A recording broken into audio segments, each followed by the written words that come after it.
Hey guys, welcome for this new tutorial. This is a direct continuation of the previous tutorial that I've made on the wood sculpt inspired by Wayfinder. Today we are going to look at simple workflow to texture your asset using Susbtance Painter, 3D Code and Photoshop. As with the previous tutorial, feel free to join our Discord server if you want feedback, help, or just want to show off your work. I just created this low poly using Decimation Master in ZBrush. Afterward, I unwrap it using Blender and bake it in Marmoset. Just for this tutorial, I will only focus on texturing. That might be a future video on how to properly unwrap your UV and bake. So after importing into Susbtance Painter, I set up my base color and make sure to disable the roughness because currently I'm only working on the albedo and I will generate my roughness directly based on my albedo afterward. So as you can see here, I add this fill layer with this dark red color. You don't want to be dark, like full black, because it will soil your underneath color and that's something we don't want.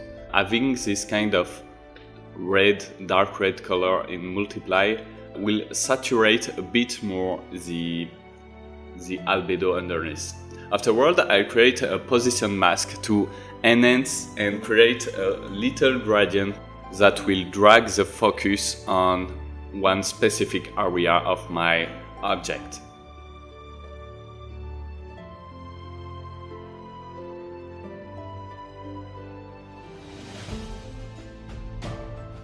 Here I create a fill layer to simulate a base lighting, a top-down lighting into your albedo. Even if it's Handpaint PBR and it will be lit in engine, we can add some small information of lighting to create and enhance the volume in our albedo.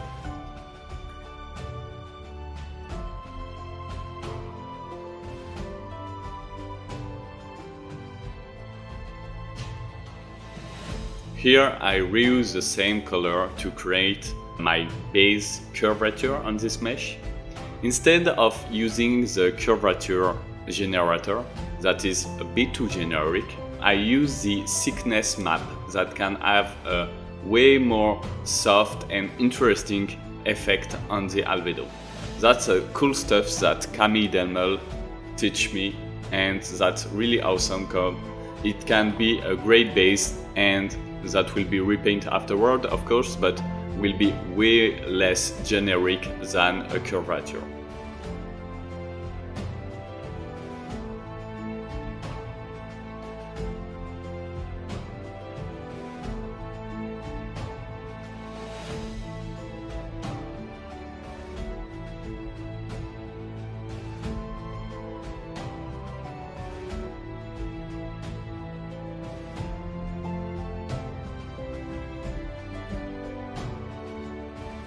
Here I create a second layer of world position offset to make sure that the phase light pointing down with their normal will be darker in terms of albedo value than the other faces on the object.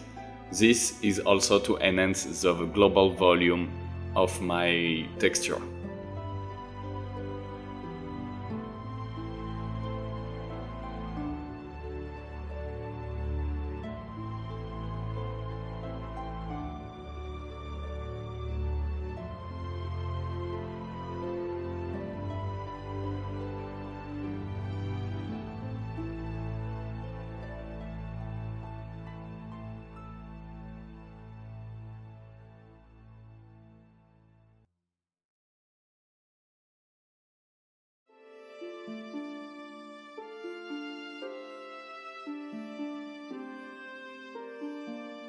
Here what I do is I set up a RGB Perlin noise that will be tiled on my assets.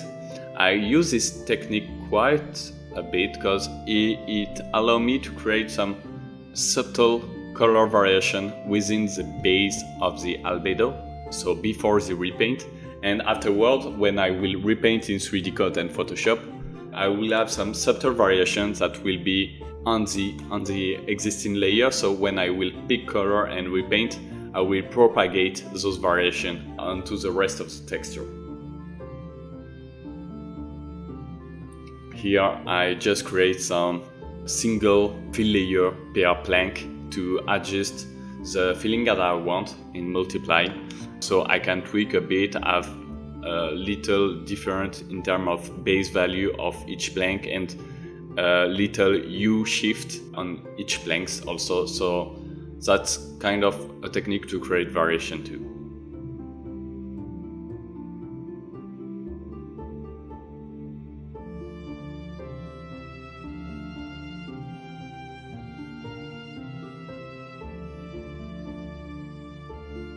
What is really important at this point is also to set up an importation within Unreal Engine to see with your base texture if it looks good or if it needs some adjustment. Actually, I can't show it on the record because I only record one screen, but I was dynamically importing my texture within Unreal Engine to check how it lit and how it looked.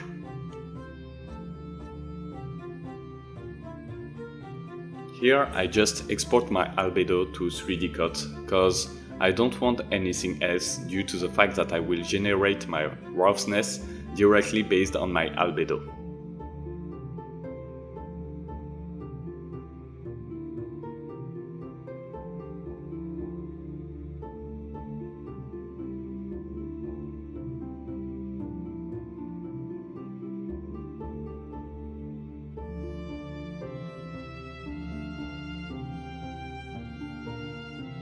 Here I import my normal map into 3D Cut, so I will bake an occlusion directly within 3D Cut, and having my normal map is quite a way to have way more detail into 3D Cut. Due to the fact that I baked on marmoset, so my normal map is in OpenGL, I need to flip green channel to be properly integrated into 3D Cut. Afterward, I directly tweak my ambient occlusion color in Photoshop. As we said for Susbtance Painter, we don't want a black occlusion. We want a tint occlusion that will enhance the saturation in the shadow and have a bit of U shift onto the underneath albedo.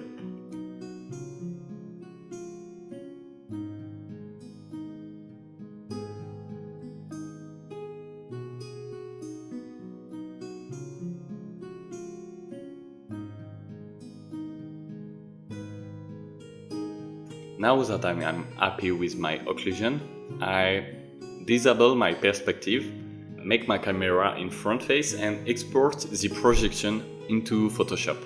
That's the technique I mainly used. I don't paint quite often directly in 3D Cut. I use it mainly as an exporter for Photoshop, but all the stuff that I will do on Photoshop, you can directly do it within 3D Cut. Here what I do is that I repaint kind of curvature that will fit the base lighting that I set up. So top, maybe a bit top left lighting that I have, and I want to get into my albedo to enhance the volume of the texture. As you can see here, I paint and erase a lot because I create what I called micro gradient that will enhance a lot the volume aspect of your albedo. Even in fully Handpaint, it's like small gradients that will catch the light or be in the shadow, and those add a lot of volume to your asset.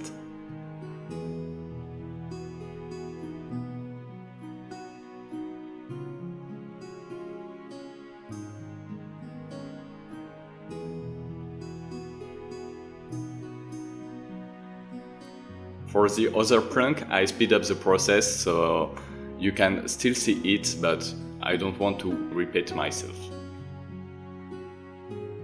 Of course, you can find on the Gumroad the full-length version, so without any speeding or stuff like that, to get the full video and complete of the workflow.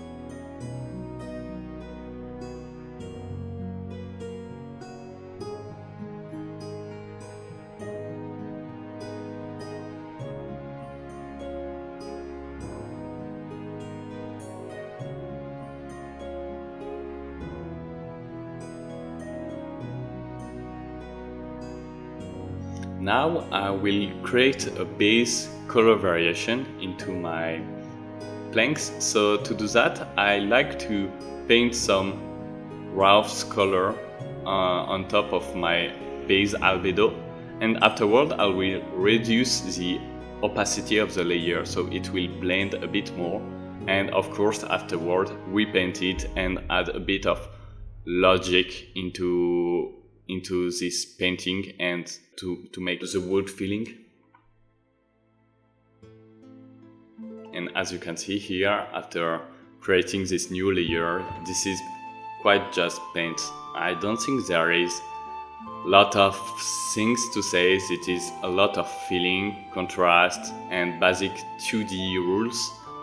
Don't hesitate to check what concept artist, illustrator, painter do. You don't need to, like, if you want to do hand paint, don't just type hand paint on ArtStation.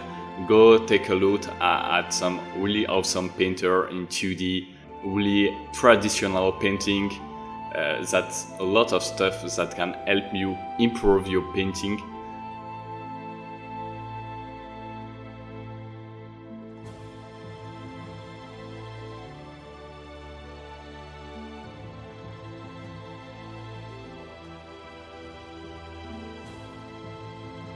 So as you might see here, I try to still get the woody feeling, adding some cracks, occlusions, trying to surface it a bit, so creating some textures that will add some information.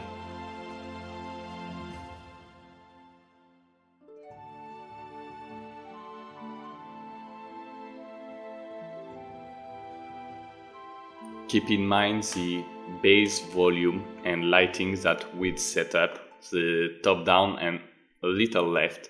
And so when adding some cracks, you can add some simple lighting, like one face is lit, one other is in the shadow, and so it will create a quick volume. But again, due to the fact that we are in Handpaint PBR, you don't want it to be too much marked into the albedo.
After I'm happy with this first blank, I export my albedo and check in engine how it looks.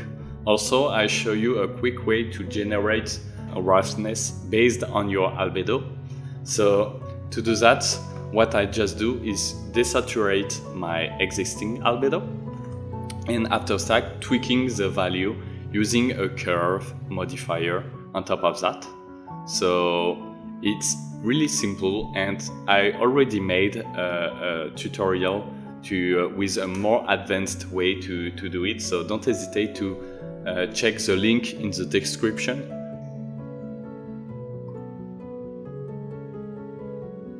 I also add my occlusion on top of that, and using the RGB channel fusion mode, it allows you to easily pack your texture. And so exporting it and testing in engine is really important. Don't do the whole process without testing how it looks in engine, because currently you don't see it, but I'm adjusting some small value based on how it looks in engine, and of course you can adjust it within the shader. So if you do a custom shader, you want to see how it looks on your normal texture and kind of things. So this is really important to dynamically check in engine.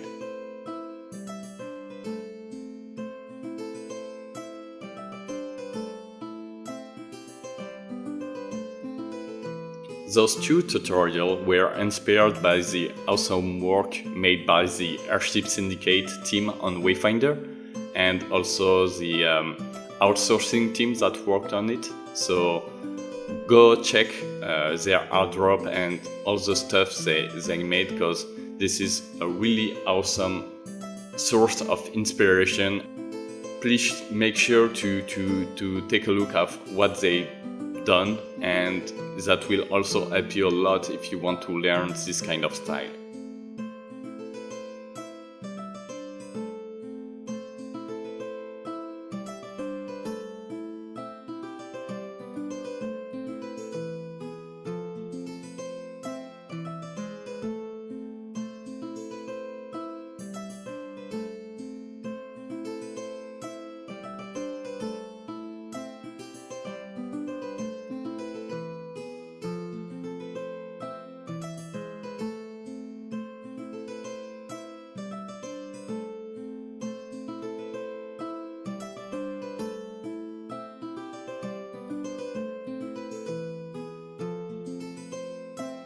Here I will not show you how I integrate it in Unreal Engine, because it might take a whole video to show you the setup, the shader setup. Romain Durand made an awesome tutorial of how to set up a scene in Unreal Engine, but for the shader and kind of stuff like that, I will create a whole video to do the basic shader and setup for this kind of blank.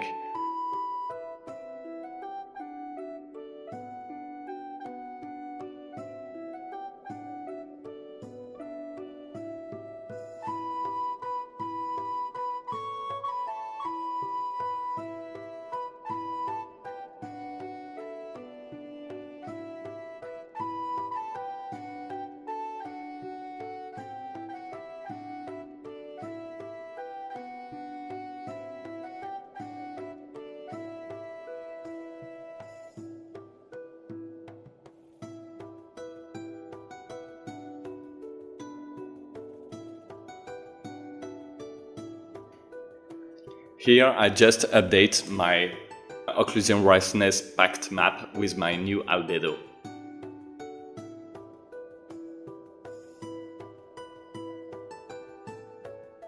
And as you can see in engine, it looks really cool, I get. So there is a bit of custom shader, not something too heavy, but I want to be transparent with you. So I hope you guys like the tutorial. There will be more coming. Don't hesitate to join our Discord server, because you can suggest tutorial, you can help each other, you can get feedback, have feedback. And so we already have a community of 300 awesome artists that is active on this server. So don't hesitate to join or just take a look.